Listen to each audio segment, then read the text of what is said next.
Thank you for joining today for our Wednesday COVID-19 briefing, where we will provide information to Tennesseans about what it is that we're doing across the state and our efforts to mitigate the spread of COVID and our efforts to begin the planning process for opening up our economy.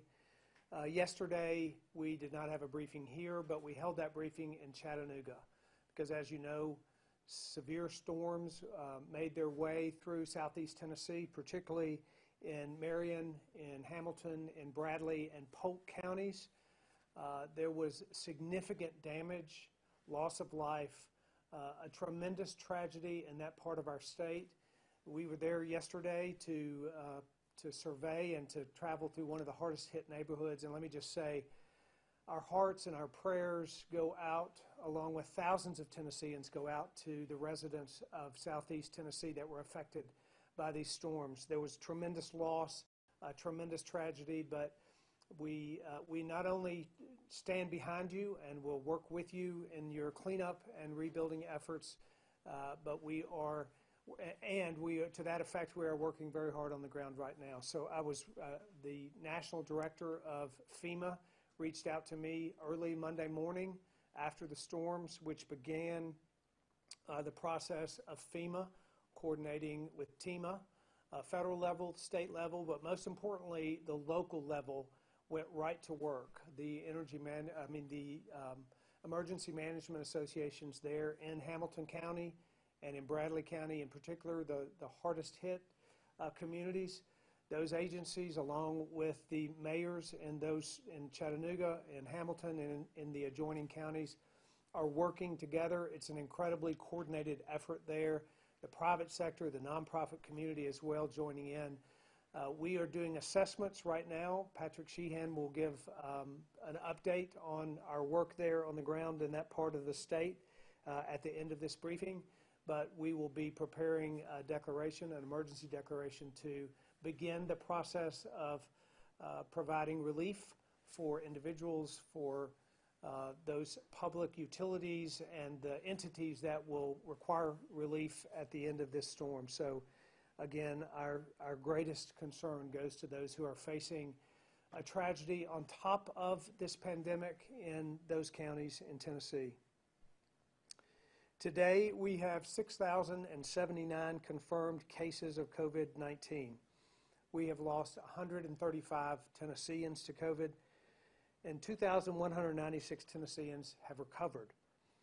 So during this briefing today, I want to talk primarily about two things. One is our decisions regarding the remainder of the school year, and the other to discuss Unified Command's efforts to rapidly expand COVID-19 testing here in Tennessee. Regarding schools, today I'm officially recommending that schools remain closed through the end of the school year. Our Department of Education will work with local leaders. We want to make sure that there is flexibility for districts all across the state as they have critical year-end activities that they need to complete and to begin, in fact, preparing for next year. This pandemic has created many challenges for families and for teachers and for students. And classroom time has been lost. Students have lost a significant amount of learning time, and we are committed to continuing to provide resources that will keep our students engaged over this next several weeks while they will not be in school buildings. We've talked at length in previous briefings about those initiatives that we put in place to make sure that academics continue in our state, but time lost in the classroom also has implications beyond academics, and those implications are often the well-being of children. Schools and teachers are often the front lines in caring for students, particularly those that are in difficult situations, those that are most vulnerable, those that are most at risk. And as a state, it will take all of us to ensure the safety and the well-being of our children during the time that they are not in the structured environment of a classroom. That's why I've asked our Education Commissioner, Penny Schwinn, to convene a COVID-19 Child Well-Being Task Force to focus on providing support through state and local leaders to support communities as we work together to check on our kids after extended time away from the classroom. Penny Schwinn will be giving more information about that, but as that task force is convened, they will develop a strategy to make sure that we can support local communities and we can give guidance to how those local communities can make sure that our kids are safe over the next weeks and throughout the summer. On Monday, I spoke about the desire to get Tennesseans back to work and talked about our efforts by standing up an economic recovery group. But as we look to reboot our state's economy, we have to have a greater understanding of how this virus is operating in Tennessee. So I've directed our Unified Command Group to rapidly expand our COVID-19 testing capacity all across Tennessee. This will enable more Tennesseans to have greater access to testing. This increased testing capacity will empower our citizens to make decisions around their health as they consider how it is that they will get back into the workforce as we take steps to open up the economy. I spend time every week, a couple times a week, with governors across the country, and states are grappling with the availability of tests, with the supplies needed to give these tests, and with the turnaround time associated with tests. Rapid improvements to our testing apparatus has allowed the Unified Command Group to develop an expanded capacity and to offer targeted testing around the states. Our clinical understanding of COVID-19 is changing rapidly, and we need every Tennessean who isn't feeling well to understand that they have access to testing. Even when the traditional COVID-19 symptoms of fever or of cough or of shortness of breath, even beyond those traditional symptoms, we want Tennesseans who aren't feeling well to get tested. This expanded testing effort will launch this weekend, April 18th and 19th.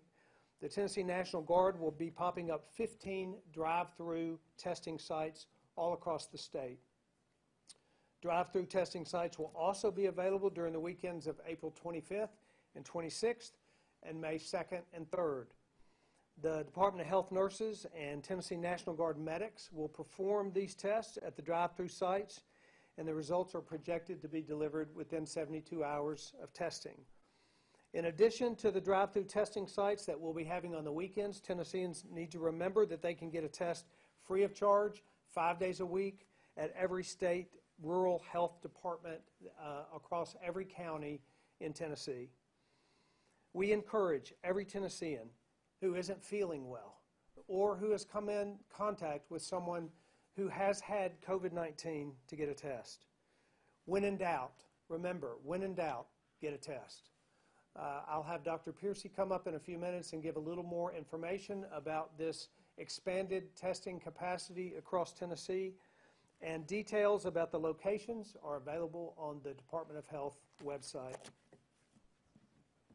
During our briefing tomorrow, I'm going to give an update regarding our efforts to move forward with our economic recovery plans. But for now, I'd like to ask Commissioner Schwinn to come up and give additional details about how it is that we're going to keep kids learning and keep kids safe while we make a decision to keep kids out of the classroom for the remainder of the year. Penny?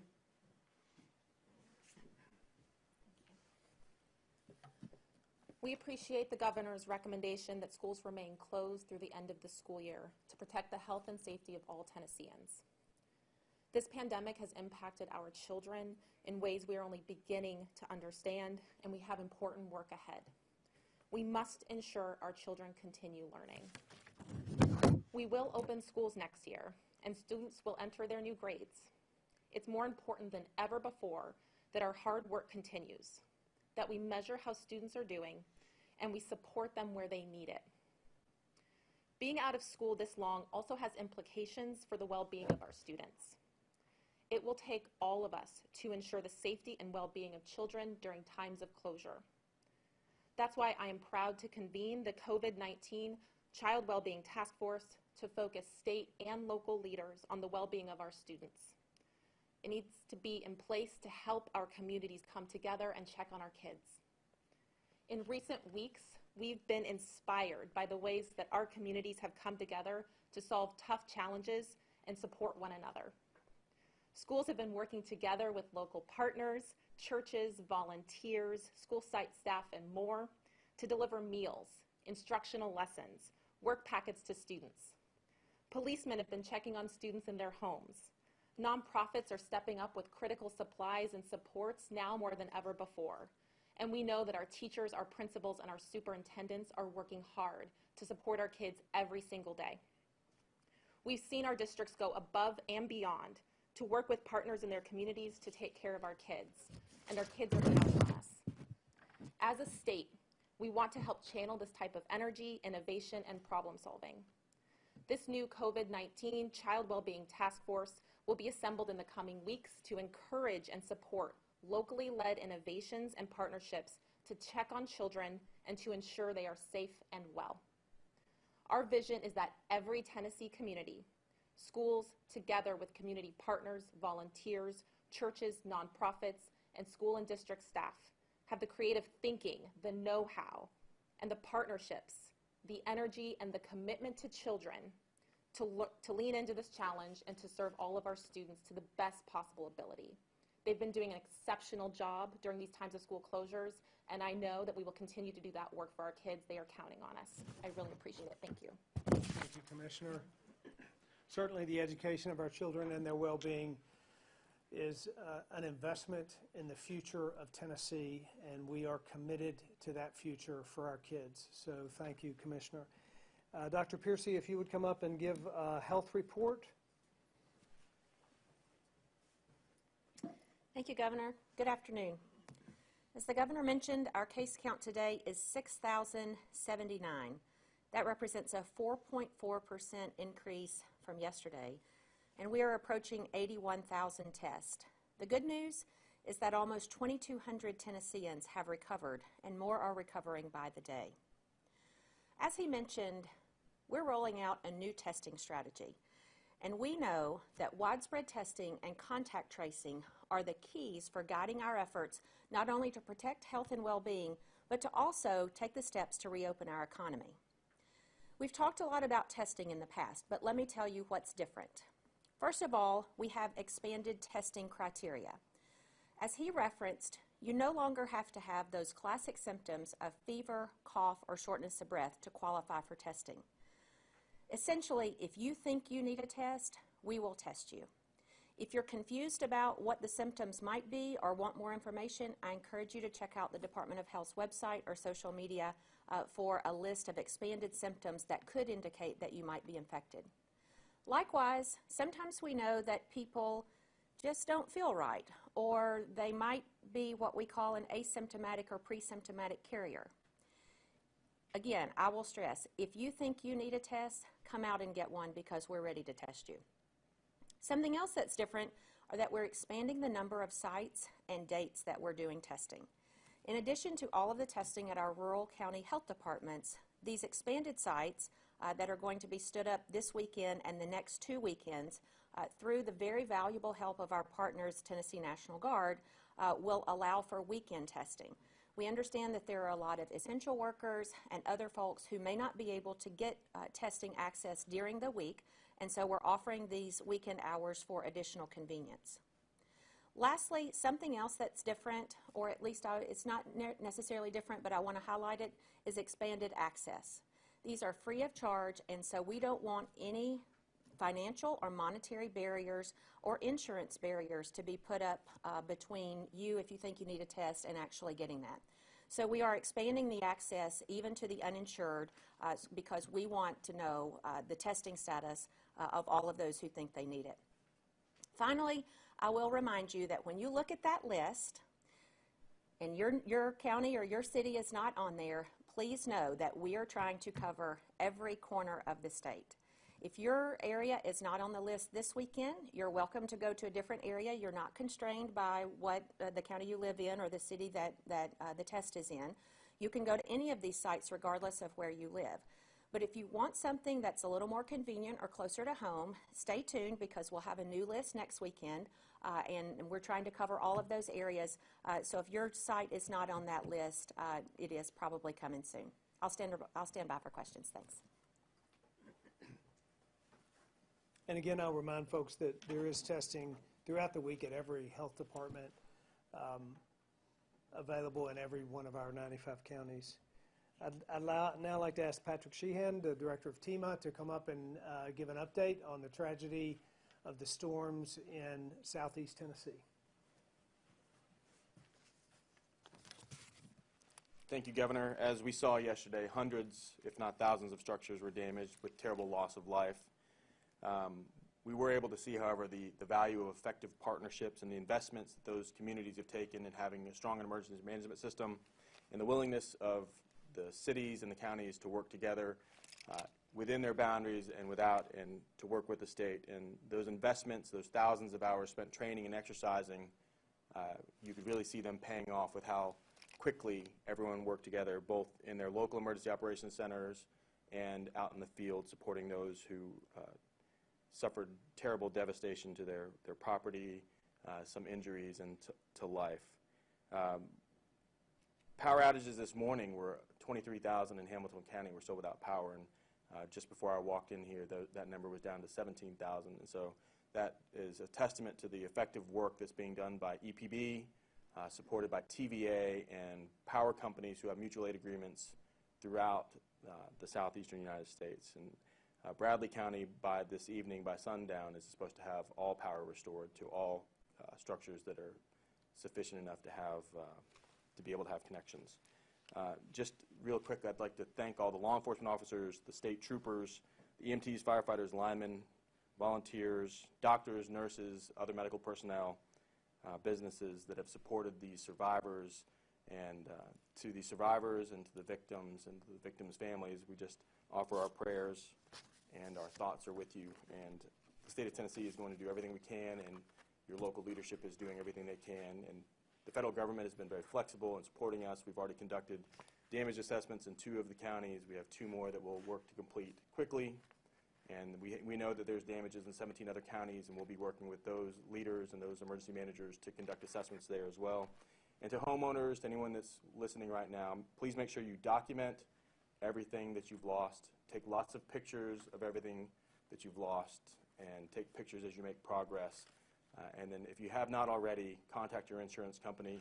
Commissioner Minda and his team have already been working with insurance companies, and in the area there are a number of places where carriers already are. If your agent is there in the area, make sure you're contacting them, and if they haven't gotten with you already, they should. But document everything and take lots of pictures, and just know that our thoughts and prayers are with you. And Thank you. Thank you, Governor. Thank you. Appreciate the hard work of all of those that are helping the folks in southeast Tennessee, and the hard work of all of those who are working across our state, particularly those in the on the front lines, the first responders, our healthcare workers that are putting themselves on the line to take care of COVID patients, to test, to serve. There are many that are stepping up as Tennesseans to address the multiple challenges that we have all across our state, and we're grateful for every single one of those. So we'll be glad to answer questions. And we have members of Unified Command Group here, the National Guard, Tema, Department of Health, Department of Education, so we're prepared to answer questions. Thank you, Governor. First, we'll go to Joel Ebert with the Tennessean. Joel, your line is open. Yeah, Governor, I just wanted to know, how is the state going to be able to provide all these tests? Where are these, this, I imagine, a mass amount of tests coming from, and why is now the time? Why wasn't it a week, 2 weeks ago? And then secondly, if I'm an essential worker, which us reporters are deemed as such, but we're healthy, should we be tested given that we're going out in the community? I'll let you add if you need to, Dr. Piercy, but as you know, testing has been a real challenge in this country. The resources available to states from one end of the country to the other have been very limited. And we've had to be very resourceful to pursue testing in Tennessee. We have been encouraged by the private sector part of our community that has stepped up to allow us to have this access to increased testing capacity. We've worked really hard through our Unified Command Group to search out those vendors and those suppliers that can give us the needed equipment and needed supplies, and those efforts are paying off. That's why we're available now to have expanded access to testing. There were limited supplies earlier, but we've known that this was an important part of preparing for opening the economy back up in a measured way. We knew that we had to have expanded capacity to do that, and that's why we've put our strong efforts there, and it's now paying off. So now we do have we're beginning to accumulate more and more of those resources. We're continuing to utilize Launch Tennessee, which is an effort. It's a partnership with that organization to engage the private sector across our state to help us with anything from PPE to testing supplies. Those efforts have been fruitful, and it's given us the opportunity to expand this testing. And I would say, Joel, if you feel like you need a test because of your interaction with folks that, or anyone, any journalist, anyone that interacts with more people than is traditionally the case of someone who's staying at home and not interacting with the public as much, then you certainly ought to go out there and get tested. And can you just clarify, do you have a number of how many tests are going to be available like this weekend, just as a mass stockpile? Yeah. Yeah, to add what the governor said, the testing swab availability, not only have we been able to procure more through our supply chain and our partners at Tema, but there's also been an expansion of what is allowable per CDC standards. So they've expanded the list of the kinds of swabs that you can use and some of the other supplies in the testing process. So that will help us, that's what has helped us to expand our capacity. And that is related to your question, because your question about how many are we going to be able to do, really the rate limiting step is just hours and manpower at this point. I'm not asserting that we have unlimited supplies, because we do not, but for the hours that we have, there is some amount of time that it takes people to drive up, go through the process, get swabbed, get their information, and get out of line. And so that is the rate limiting step, is just the throughput of that. And so we're doing everything we can to minimize that throughput time, but that will be the rate limiting step. Thank you. Mm-hmm. Next, we'll go to Kim Crucy with the Associated Press. Kim, your line is open. Hey, Governor. I guess my question is regarding the school closure recommendation.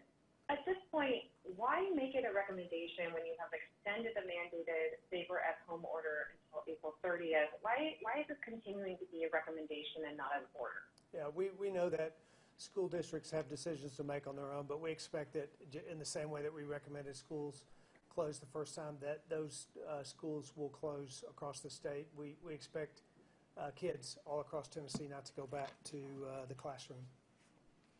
But if you're expecting all schools to follow this, why not just make it why give schools the option that if you're not expecting anyone to opt out? Because we think it's important that districts, that we're supporting districts' efforts. That's important to us. The school districts uniquely know their own communities and what their end-of-year school requirements are, but we feel confident that school districts will close all across the state.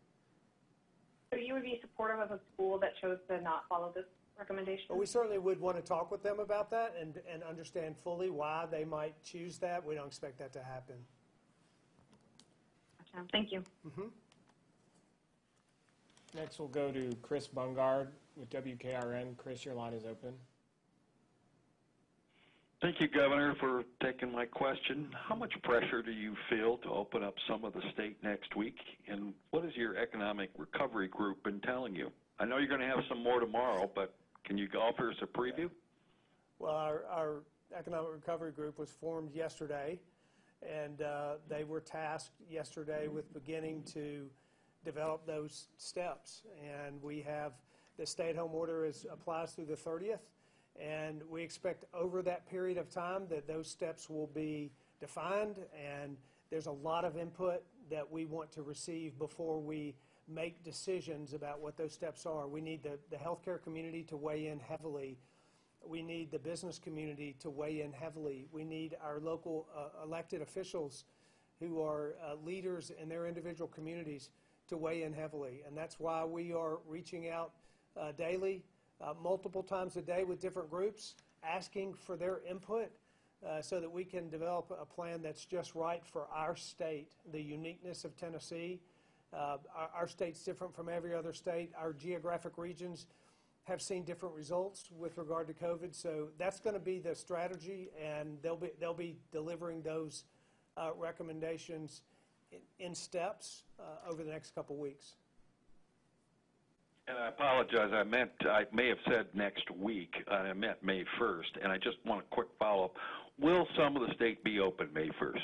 You know, we are waiting on the recommendations. That's our goal, is to open in May, but it depends on what the recommendations of the healthcare community, the business community, our elected officials, all of those things that will be important to make sure that the most important thing is to make sure that Tennesseans' lives are protected and safe. We are really pleased with what we have done so far and how we believe it has worked. Tennesseans have been incredibly responsive to the suggestions and to the guidance and to the requirements that have been laid out there. It's working. Our curve is flattened. Our numbers are going in the right direction. We need some more confirmation of those numbers in the right direction. They haven't been turned downward, and we need some of those hospitalization numbers to not only stabilize but to turn downward. There are a number of things that have to happen, and we're very encouraged that what we have done has worked, and it's really important that in order for us to get to a place where people can begin to go back to work safely, that we finish this last term appropriately, and that we plan it very well, very measured, very smart, very strategic. That's the goal. Thank you, Governor. Next, we'll go to Marta Aldrich with Chalkbeat. Marta, your line is open. Thank you. My question is related to schools. Tennessee will see a significant loss of learning as a result of these extended closures, and mostly affecting the students who are already furthest behind. So what recommendations will the state give school districts about how they can help students to catch up, perhaps in the way of holding summer learning programs, possibly starting next school year early? And related to that, how can districts pay for those recovery efforts, given that they likely will have to cut their budgets because of the economic slowdown happening and sluggish revenues? So regarding times of school openings in the fall and changes to school calendars, we're going to be working with the legislature and to determine recommendations that the legislature would have regarding calendar days with regard to schools. So that's how I would answer the first part of that question. I spoke with the Secretary of Education with the federal government, Secretary DeVos, today about funding sources for education for states across the country. As you know, those federal funding packages are being delivered right now. They're being negotiated in Congress, but some decisions have already been made. We expect to get information about that funding stream and about the particular ways that the Tennessee education system can expect to receive federal funding to make up for some of the shortfalls and the budget challenges that districts will face. We don't have the information from that yet, but it's forthcoming, and we expect it. Frankly, we expect it any day now. Not particulars about how districts will receive that, but the types of funding and the amounts of funding that we'll be receiving from the federal government. Thank you. Next, we'll go to Sam Stockard with the Daily Memphian. Sam, your line is open. Yeah, thanks, Governor. I appreciate your time. TennCare is saying that the CMS is probably not going to approve the state's Medicaid waiver request for treating uninsured people with the COVID-19. Do you have a backup to pay for that treatment, and what is it? I spoke today with Seema Verma, who is the administrator for CMS at the federal level, to ask specifically how it is that we can cover the uninsured for costs and treatment related to COVID, because we're committed to that. And we talked about the federal package that's coming and their strategy to provide through that federal package funding for the uninsured. Again, the particulars of that were not laid out in that phone call today, but I received assurance from CMS that we would be able to cover expenses, COVID-related expenses for the uninsured. We're committed to that. Is that through the CARES Act? It's through the CARES Act, yes. So you feel like it will be enough? We do. We're certainly waiting to see what it would be. I can't, until we know what the numbers are, it'll be difficult for us to assess. But it's the federal government's intent to provide funding appropriate for states to cover their uninsured, and it's our intent as well, so we expect the funding will be there. Thank you. Next, we'll go to Megan Magrum with the Times Free Press. Megan, your line is open.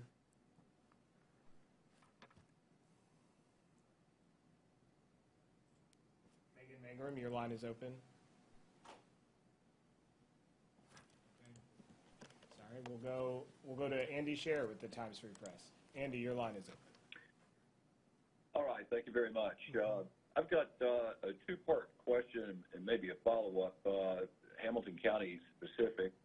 One is that there have been questions raised down there because they didn't sound sirens during the tornado alert, and so a lot of people were totally unaware of what was going on. And part of that, I guess, is an issue related to TVA, which has all there are all these sirens in case there's a nuclear incident. But what do you think can and should be done in order to resolve notification issues there? And then secondly, getting to testing, they're still having problems in Hamilton County, which you've noted previously, in getting widespread testing. And they were saying, just today, the local task force chairwoman was saying that there are some new sites, but widespread testing remains, a key focus of the group. It's still not enough, and here we are. We're doing all these things for rural areas, but you got a couple of 100,000 people in that area. Yeah, let me Hamilton County. Is there any sort of specific aid, or why not a testing site or two there? Yeah, well, we are at our State Department of Health, and I'll let Dr. Piercy specifically address that region. But through our State Department, we are coordinating with local officials in every part of our state to make sure that we have access for Tennesseans to get testing. We certainly have been working with the local officials there to make sure that there's sufficient testing in Hamilton County and in the surrounding counties. And as the resources become more widely available, which they are, that's the reason that we're able to bring up additional testing sites. We expect that's going to happen in every community in the state, that there will be greater access to testing. But Dr. Pierce, you want to talk specifically about Hamilton? Sure. To be honest, Hamilton County was on our list for both Saturday and Sunday when we first started planning this, and then the unfortunate weather-related events occurred, and so they have asked us to push that out for a few days, if not maybe until next weekend, until they're better able to support our testing site there with local county personnel. While that is understandable, we have to remember that there are a lot of people dealing with some very serious things right now, and so we want to be respectful of that and then get them back to normal just as quickly as possible. I'll defer to Patrick on the tornado sirens.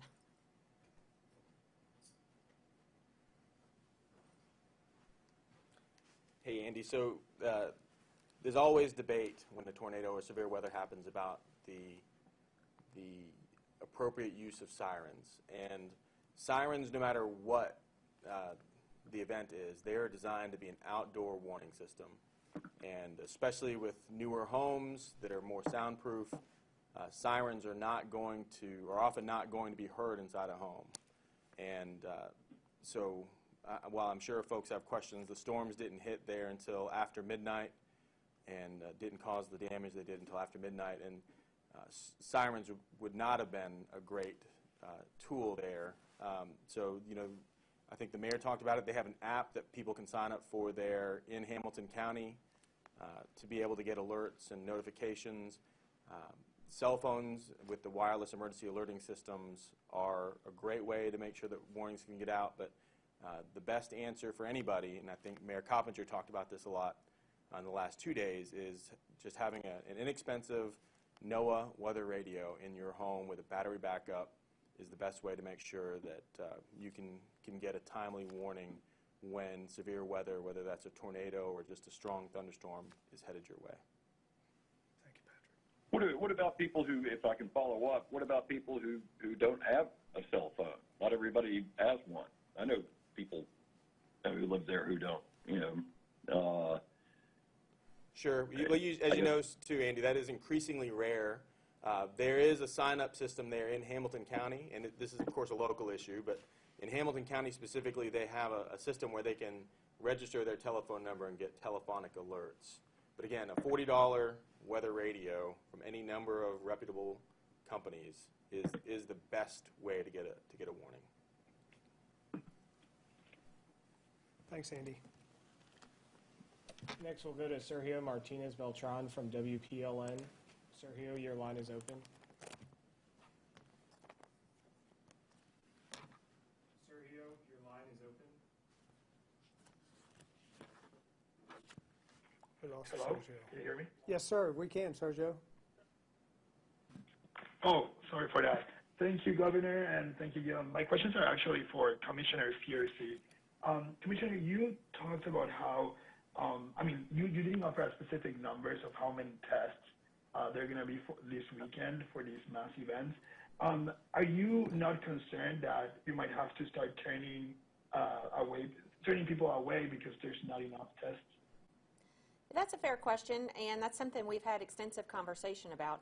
So to give you an actual number, we are able to process about 1 car every 5 minutes. What we don't know is we don't know what the demand is going to be. We've had pretty good testing availability already, but we recognize that this is a significant expansion of what we've been doing. So we've made some contingency plans on, what happens if 200 people show up right when we open, or if there's still 75 cars in line when we close down.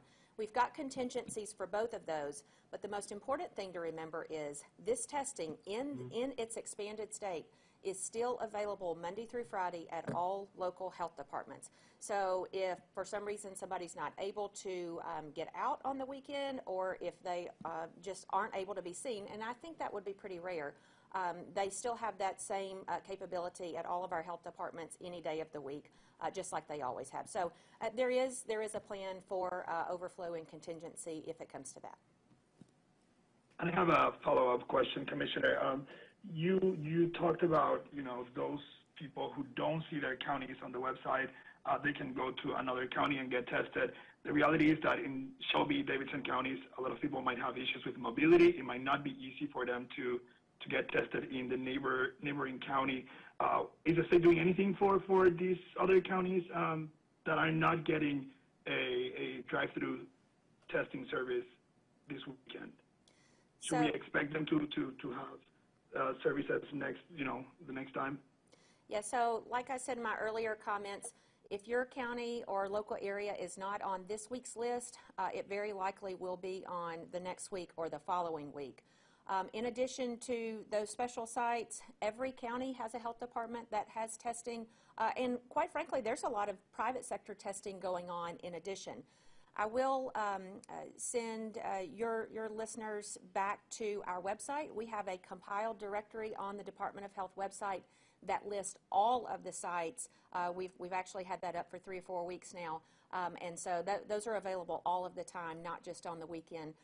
And so many of the places that many of the urban centers that you referenced have many remote sites in various parts of town that are available through public transportation and other mechanisms. And so, as I mentioned earlier, our number one priority is reducing any barrier to accessing this testing.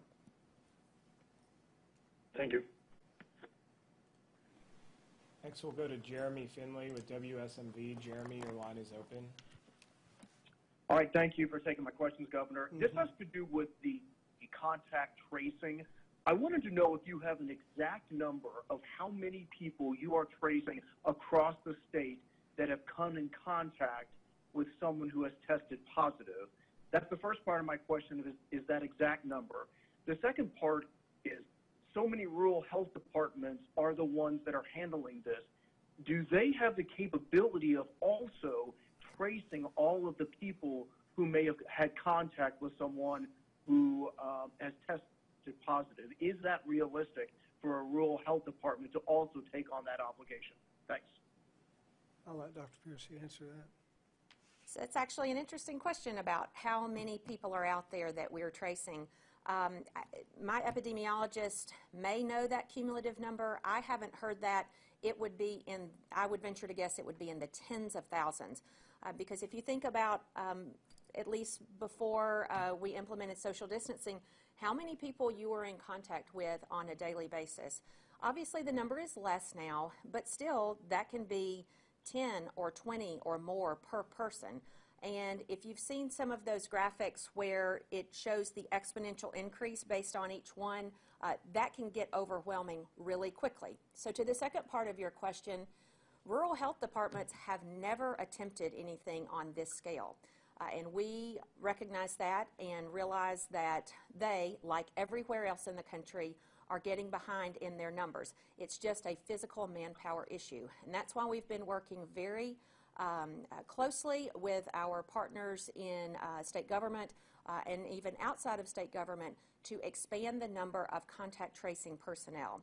I am shooting to bring on an additional 150 contact tracing staff next week and then have additional plans for cohorts in the future for those staff members to be able to call and trace because we know that contact tracing, in addition to testing, is one of the primary ways that we're going to be able to move on even despite this disease.